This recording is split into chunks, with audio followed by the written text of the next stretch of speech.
உழைக்கணுங்கிற வெறியும் கொடுத்துருச்சு. ஸோ அதுதான் வந்து இன்றைக்கி உங்கள் முன்னாடி நாங்கள் படம் வந்திருக்கோம். ஸோ அது படம் ஆரம்பித்த கதை எல்லாமே பார்த்தீங்கன்னா வெங்கட் சொல்லிட்டாரு. நிறைய இனிமையான கதைகள் இருக்குது. ஆனால் நிறைய பேச வேண்டியிருக்கிறதுனால இப்போ நான் ஷார்ட்டாக பேசிக்கிறேன். ஆனால் ஒரு சின்ன சம்பவம் சொல்கிறேன். எல்லாருமே நினச்சிருப்பீங்க கேங்கர்ஸ்ன்னு ஒரு வார்த்தை ட்ரைலர்லேயே வரும் அப்படிங்கிற ஒரு வார்த்தையே இல்லைன்ட்டு. ஆக்சுவலாக அந்த படம் நான் பண்ண ஆரம்பிக்கும் போது முதல் விதை போட்டது அண்ணன் வடிவேலில் தான். இந்த மாதிரி ஒரு படம் ஆரம்பிக்கலான்னு பிளான் பண்ணி அங்கேருந்து ஒரு சின்ன அந்த நாங்கள் ஒரு கான்வர்சேஷன் ஆரம்பித்த விதை தான் வந்து இன்றைக்கி இந்த படமாக முன்னாடி வந்து நிற்குது.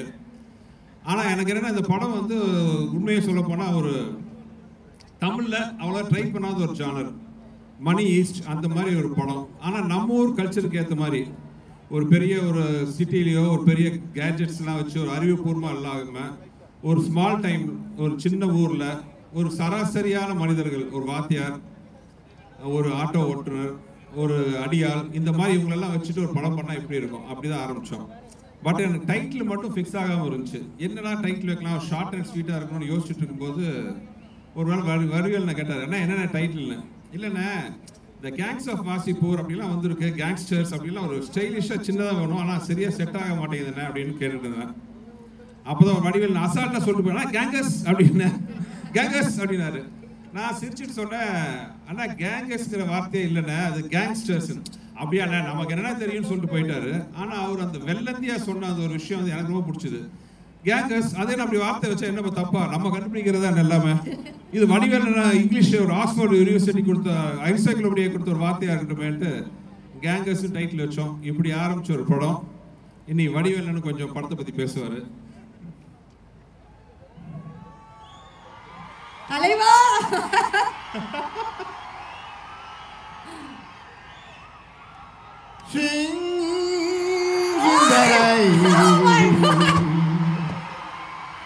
I am swinging in the rain. I want more in the rain. I want more in the rain. இந்த ராமசாமி ஆலயங்களை எப்படி இருக்கு, என்ன பண்ணிட்டு இருக்கீங்க? உங்களெல்லாம் பார்க்கும்போது எனக்கு எவ்வளோ சந்தோஷமா இருக்கு. அடடா, அதாவது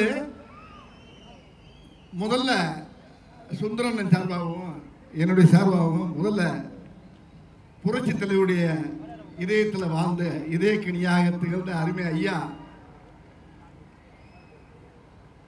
ஏஜிசியாவை அவர் பாலம் தொட்டு அவரை நான் வணங்குற இடத்துல, அதாவது இந்த கேங்கர்ஸுங்கிற படத்தை இந்த ஆடியோ ஃபங்க்ஷனை ரொம்ப அருமையான இடத்துல இருந்து துவங்கியிருக்காங்க. இன்னைக்கு கிட்டத்தட்ட ஒரு 10,000-15,000 ஸ்டூடெண்ட்ஸ் நிற்கிறீங்க. உங்கள் முன்னால் அதை ஆரம்பிக்கிறது வந்து ஒவ்வொரு ஸ்டூடெண்ட்டும் வந்து ஒரு மீடியா மாதிரி. அது இந்த கேங்கர்ஸுக்கு அருமையான ஒரு நகைச்சுவை திரைப்படத்தை இந்த உலகம் பூரா நீங்கள் கொண்டு சேர்த்தீங்க. வேற மின்னுலகத்துக்கெல்லாம் கொண்டு சேர்த்துருவீங்கன்னு நம்பிக்கைகள் நிறையா இருக்குது. ரொம்ப மகிழ்ச்சியாக இருக்குது. ரொம்ப ரொம்ப ரொம்ப ரொம்ப சந்தோஷமாக இருக்குது. இதில் என்னென்னா கிட்டத்தட்ட நானும் சுந்தர்ஜி அண்ணனும் ஒரு 15 வருஷமாக நாங்கள் சேரல. இவன் பிரித்து வச்சானோ இவன் தள்ளி வச்சான்னு தெரியல. அது சரி, பிரித்து வைக்கிறதுக்கு ஆளா இல்லை நாட்டில். ஒரு 4 பேர் ஒன்றா போனாலே 2 நிமிஷம் பார்த்தானா 4 பேர் ஒன்றா போகிறாங்க. 4 திசையிலும் திருப்பி விட்டு போயிடான் நம்ம ஆளுக்கு அவ்வளோ திறமை இருக்கு. சேர்த்து வைக்கிறானா சேர்த்து வைக்கிறானா இல்லையோ, பிரித்து வைக்கிறதுல பெரிய இல்லைங்க. நம்ம ஆளு அங்கே போய் ஒரு பாலை போடுவாங்க, அதே பந்தை இங்கேருந்து போடுவாங்க. இந்த அரசியலில் பார்த்துருப்பீங்க, சில பேட்டியெல்லாம் பார்த்துருப்பீங்க. ஏன்னாங்க உங்களை பற்றி எப்படி கேட்குறாங்களே, உங்கள் அபிப்பிராயம் என்ன, அது எப்படி கேட்குறது, கேட்கும்போது எப்படி பார்த்துருப்பீங்க, பேட்டியில் பார்த்துருப்பீங்க. சார் நீங்கள் வந்து ரொம்ப வர வர உங்களுக்கு திமிர அதிகமாகி போச்சாம்ல அப்படின்னு அவர் சொல்கிறாரு. அதை பற்றி உங்கள் கருத்து என்ன? சின்ன பிள்ளையில போட்டு விடுறது அதுக்கு பேர். அதுக்கு பேர் இப்போ வேற. அப்படியா சொன்னாங்க, அவன் பெரிய யோக்கியனாவன், பார்த்தான செருப்பை கொண்டு அடிப்பேன்னு சொல்லிடுறவன்ட்ட நேரம் இங்கே வருவாங்க. ஏம்மா உங்களை பார்த்தா செருப்பை கொண்டு அடிக்கிறேன்றாரு, அதை பற்றி உங்கள் அபிப்பிராயம் என்ன? அப்படியா சொன்னாங்க. இப்படியே பேசி பேசி பேசி பார்த்தீங்கன்னா மீடியாவில் பூரா பயங்கரமாக ஏறும். எது அது மாதிரி உலகத்தில் வந்து பிரித்து வைக்கிறதுக்கு ரொம்ப சாதாரண விஷயம் இல்லை. அந்த மாதிரி இடையில ஏகப்பட்ட நாட்கள் நாங்கள் பிரிஞ்சது வந்து 15 ஆண்டுகளுக்கு பிரிஞ்சது வந்து எங்களுக்கு வந்து பெருசாக தெரியல. ஆனால் நேற்று பண்ண படம் மாதிரியே இருக்குது. நாங்கள் 2 பேரும் சேர்ந்து பண்ண படம், ஒரு வின்னர் படத்தில் சேர்ந்த மாதிரி இந்த படத்தில் சேர்ந்து ஒரு மிகப்பெரிய அருமையான ஒரு படத்தை கொடுத்துருக்கின்றத என்னால் சத்தியமாக சொல்ல முடியும்னு நினைக்கிறேன். அது சுந்தர்ஜி அண்ணன் கூட சேரும்போது அது அருமையான ஒரு காம்பவுண்டு. அவர் கூட இருக்க டெக்னீஷியன்ஸ் பூராமே அருமையான ஆட்கள். ஒவ்வொருத்தரும் பார்த்தீங்கன்னா ஒரு புத்திசாலி, ஒரு கேமராமேனாக இருக்கட்டும், அவர் கூட இருக்க அசிஸ்டண்ட் வெங்கடு, மனோ, பத்ரி, இந்த மாதிரி கேமராமேன் ஒரு நம்ம கிச்சா, இப்படி எல்லாருடைய உழைப்பும் பார்த்தீங்கன்னா டீம் ஒர்க் வந்து இவர்கிட்ட தான் நான் நிறைய பார்த்துருக்கேன். தமிழ் சினிமாவில் வந்து அதிகமாக இருக்கக்கூடிய நகைச்சுவை நடிகரில் வந்து கொஞ்சம் கம்மி தான். பொதுவாக எடுத்துக்கிட்டிங்கன்னா ரவிக்குமார் பண்ணுவார், பி வாஸ் பண்ணுவார். அதுக்கப்புறம் அதிகமாக எனக்கு பண்ணுறது வந்து ரொம்ப தமிழ் திரையுலகத்தில் சுந்தர்ஜி அண்ணங்கிறத நான் சத்தியம் பண்ணி சொல்ல முடியும் என்னால். என்ன காரணம்னா என்னுடைய பல்ஸ் அவர் கண்டிப்பாக தெரியும். அவர் எதை போட்டால் எதை போடலாம் அப்படிங்கிறத அவரு கண்டுபிடிச்சி வச்சுருப்பாரு. இப்படி இந்த ஒவ்வொரு படத்தில் ஒவ்வொரு காட்சியும் ஒவ்வொரு சீனும் பார்த்தீங்கன்னா ரொம்ப ரொம்ப ரசித்து பண்ணியிருக்கோம். இல்லை வெங்கட் என்னுடைய தம்பி அசோசியேட் டைரக்டர் சொன்ன மாதிரி, இல்லை எப்படி இந்த படத்தில் நாங்கள் இது பண்ணோம்னா, நான் என்ன நினைக்கிறேனோ அவர் அதை பேசி வச்சுருப்பார். அவர் அதே மாதிரி அவர் என்ன நினைக்கிறாரோ அதை நாங்கள் 2 பேரும் சேர்ந்து பேசி வச்சுருப்போம். இதில் ஒவ்வொரு காட்சியும் அமைகிறது வந்து 2வது விஷயமா இருந்தால் கூட இது சும்மா பேசலாம், பேசி முடிச்சு இம்மிடியட்டாக 35 நாளில் அந்த படத்தை நாங்கள் முடித்தோங்க. இது ஏன் இவ்வளோ சீக்கிரம் இந்த படம் முடிச்சு எப்படி நடந்துச்சுங்கிறது கடவுளுக்கு தான் தெரியுது. இதுக்கு சரியான ஒத்துழைப்பு கொடுத்தது ஐயா ஏஜிசி அவர்களும் நம்ம மதன் சார் அவர்கள், அந்த அந்த அந்த ஐயாவுடைய அந்த புனித தயாரிப்பாளர்களுடைய அந்த கூட்டமே சேர்ந்து எங்களுக்கு அவ்வளோ ஒத்துழைப்பு கொடுத்து இந்த படத்தை ரொம்ப சிறப்பாக எங்களுக்கு பெரிய வெற்றி படமாக்கி கொடுத்துருக்காங்கன்றது இந்த இந்த மேடையில் பேசும்போது எனக்கு ஒரு வெற்றி விழா மேடம் மாதிரியே தெரியுது. உங்களுக்கு கேட்கக்கூடிய நீங்கள் என்ன கேட்குறீங்களோ, நீங்கள் என்னென்ன மீம் கிரியேட்டர்ஸ் இங்கே நிறைய எக்கச்சக்கமாக இருப்பீங்க, நல்லா தெரியும். இங்கே ஒவ்வொரு ஸ்டூடெண்ட்டும் எல்லாம் ஒரு மீம் கிரியேட்டர்ஸ் தான். உங்களுக்கு வேண்டிய தீனி ஏகப்பட்ட இந்த படத்தில் நிறைய இருக்குது. அதனால் நீங்கள் தைரியமாக குடும்பத்தோடு உட்காந்து தியேட்டரில் உட்காந்து இந்த படத்தை பார்க்கணும்.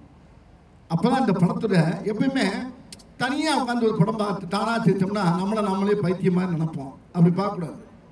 தியேட்டரில் உட்காந்து கும்பலோடு பார்க்கும்போது அந்த மூளையில் ஒருத்தன் சிரிப்பான். அப்போ ஏன் சிரிக்கிறாங்க போது அங்கேருந்து ஃபயர் ஆகும் பாருங்க. அப்படியே கூட்டத்தில் அப்படி மொத்தமாக குடும்பத்தோடு உட்காந்து கூட்டத்தோடு உட்காந்து பார்க்கும்போது தான் ஒரு நகைச்சுவைக்கு என்ன பவர் இருக்குது, இந்த கதை எப்படி போயிட்டுருக்கு, இதுக்கு எப்படி சிரிப்பு வருங்கிறத நீங்கள் அங்கே பார்க்க முடியும். ஆகையினால இந்த படம் ஒரு அருமையான வெற்றி படம். இந்த வெற்றி படத்தில் நீங்கள் கண்டிப்பாக எல்லோரும் குடும்பத்தோடு போய் பார்க்கணும். இந்த படத்தை 24ஆம் தேதி நீங்கள் கண்ணை நல்லா விழிச்சு வச்சு ஒரு வரைக்கும் 10 தடவை பார்ப்பீங்க. இந்த படத்தை அருமையான படத்தை அமைச்சு கொடுத்துருக்காரு எங்கள் அண்ணன் டைரக்டர் சுந்தர்ஜி அவர்கள். இதுக்கு வந்து முழுக்க பெரிய ஒத்துழைப்பு அவருடைய டைரக்ஷன் தான்.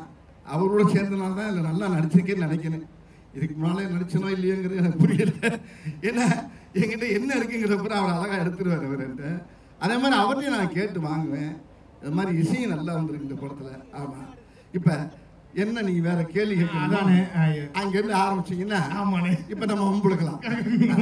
ஓகேண்ணே. அது என்னன்னா இந்த நேரமா நீங்களும் வாங்கம்மா. அதான் இவரை கேளுங்க முதல்ல.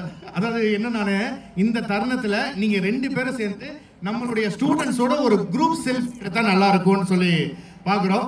இவளு வேறு கூட சேர்ந்து எடுக்கிறதுக்கு ஒண்ணு நான் நடுவில் போய் நிக்கிறேன். ஆனா இல்லனே, இங்கிட்ட இருந்து கேமராவை மட்டும் தூக்கணும்னா நம்ம பிள்ளைங்க அந்த கேமரா ஃபிளாஷ் லைட் வச்சிருக்கீங்களாப்பா, எல்லாரும் ஃபிளாஷ் லைட் மட்டும் ஆன் பண்ணுங்க. இந்த மொமெண்ட் அப்படியே கேப்சர் பண்ணிக்கலாம்னு ஒரு அற்புதமான நம்ம கிட்டத்தட்ட மதுரை அழகர் திருவிழாவை ரீக்ரியேட் பண்றோம். ஆமா, நம்ம பசங்க பண்ணிடுவாங்க. வர போறதுக்கு முன்னாலே நம்ம எல்லாரும் all the flashlights on please. தங்கங்களா, நமக்காக தானே அந்த போன்ல சார்ஜ் வச்சிருக்கோமே, ஒரு கடைசியா ஒரு வைப் பண்ணோம் அப்படிங்கிறதுக்காக. Thank you.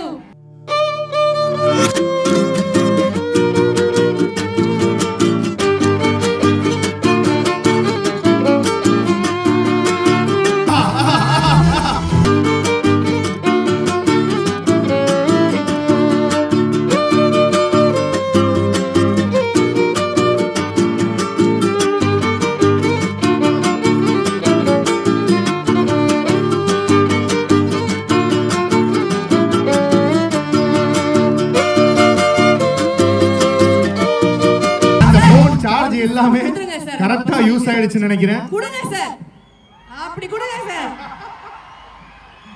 தேங்க்யூ.